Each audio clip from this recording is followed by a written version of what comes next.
Hello and welcome back to another video on the Wrestlers Way and to another edition of NXT 2.0. Oh, sorry, it's not 2. I need to remember that. But anyway, we just had Halloween Havoc, and yeah, that was a big show.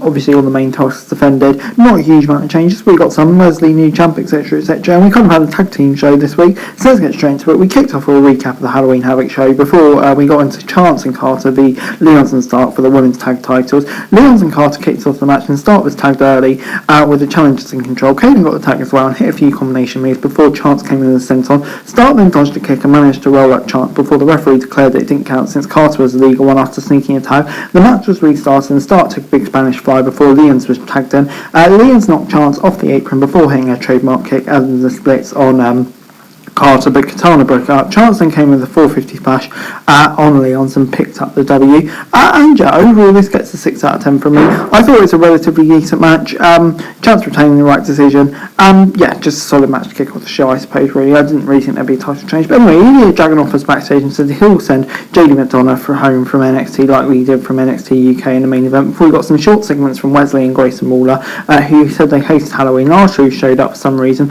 Apollo Crews showed up as well and said that he had put Waller in his rear view mirror. Before it was time for Lash Legend v Shotzi after all the stuff that went down at Halloween Havoc. Shotzi was tagged outside early on, but came back with a big drop kick. Shotzi then got the head scissors. Poor Legend took her down with a punt kick. Couldn't tried to interfere, but Lash stopped him before Shotzi got up and resumed the match. Lash then hit a big slam and knocked in a stretch muffler. The hold was eventually broken as Shotzi escaped a kick on the turnbuckles. Lash was hit with a DDT on Shotzi, and he has been hit calling the Neville wake up to pick up the win. And yeah, to be honest, it gets 6 out of 10. Match wasn't too bad. Could see Shotzi back in action in NXT. Yeah, just kind of felt there. After Halloween Havoc, but yeah, I mean, like, it did its job, I suppose. The Creed brothers were then out next, and Julius said that after the brutal match at Halloween Havoc, he had finally avenged his brother Brutus. Now Brutus was looking to beat up Kemp as well as a final payback. Damon Kemp showed up a backstage promo and said he was not medically cleared to wrestle and he would have to reschedule his match with Brutus. Veer and Sanga then took out the Creeds and took them out before Ivy Nile came out to check on her friends. But yeah, it looks like Indus Share are finally back together. Definitely not a post like they're good joy together, I think. And yeah, this did its job. Damon Kemp, I mean, I'm not sure about him as a monster heel anymore, but I guess we'll just have to see where it goes. Toxic Instruction were then in a conference call and said they were going to celebrate the 1 year anniversary of Mandy Rose's reign before it's time for Pretty Deadly versus Anofi and Blade for the belts. Blade hit a drop kick and a blockbuster early on Anofi and tugged in to get a near fall Wilson. The challengers got some double team moves in before Prince was tagged in and took a sunset flip for another near fall. Anofi then came in with a reverse crossbody on the chance fall. Prince got some big kicks in. Mallet was tagged in, who hit a Congero for another near fall on the chance. After another near fall, Prince dropped Anofi off the top before getting the split milk for the victory. And yeah, to be honest, this gets a 7 out of 10. I thought it was a pretty decent match. Loving, however, Pretty Deadly are at the moment. So yeah, on the whole, I thought this was a pretty solid match with Pretty Deadly retaining the right results. Joe Gacy and the Schism were then backstage and revealed that their newest member was Ava Rain, who, of course, if you don't know, is the daughter of The Rock. Yeah, we got a contact promo in the form of a phone call to the Performance Center, and it was a group called The Scripts. But yeah, I mean, like, The Rock's daughter finally on NXT.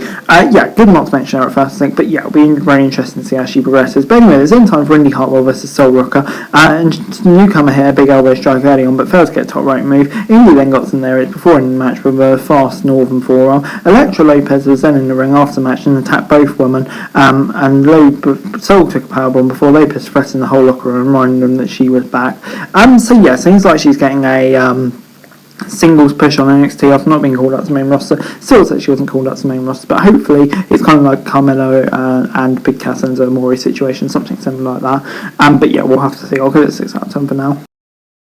Ilya Dragunov then took on JD McDonough. Ilya attacked JD before the bell rang and landed some big strikes and a boot to the face. JD tried to stop the attack before Ilya's own injuries from Halloween Havoc slowed him down. JD sent Ilya out of the ring and the announcers said before the officials came in to check on his injuries. Back after a break on NXT, McDonough got the waist lock into Ilya's bruised ribs. The two then exchanged strikes before Ilya dropped JD with a kick. Dragunov hit a big knee in the corner and then another one off the turnbuckles. Ilya went for a senton off the top but was hit with her knees in the back by McDonough. He then got a suplex and a big strike before trying for a torpedo Masako before JD caught him in the neck crank submission. Ilya then started bleeding from the mouth before passing out, and the ref called the match. Dragunov was stretched out by the EMT as McDonough celebrated in the ring. And yeah, this was a really good match. It gets 7 out of 10 from me. Kind of like the victory I thought McDonough needed. So really good seeing that get that victory. Dragunov though, after coming over with such a big fanfare, 2 big losses at the start isn't great, and hopefully he gets a big win soon. But yeah, please for McDonough here. Overall, NXT this week gets a 7 out of 10 from me. Oh yeah, I thought it was a pretty solid episode of NXT this week. Lots going on. Obviously, all the fallout from Halloween Havoc, which I thought was pretty decent. And yeah, pretty solid show. There was some stuff in there that I wasn't a fan of. But you know, Rockstar debuting, main event was really good. Yeah, I mean, like, all of that stuff, pretty solid stuff, so 7 out of 10. But anyway, guys, that's it for video. Thanks very much for watching. Remember to like, share, subscribe, leave thoughts, comments down below, and follow this show for daily wrestling news, and subscribe to the channel, subscribe, and I would greatly appreciate it. Thanks very much for watching. Peace out.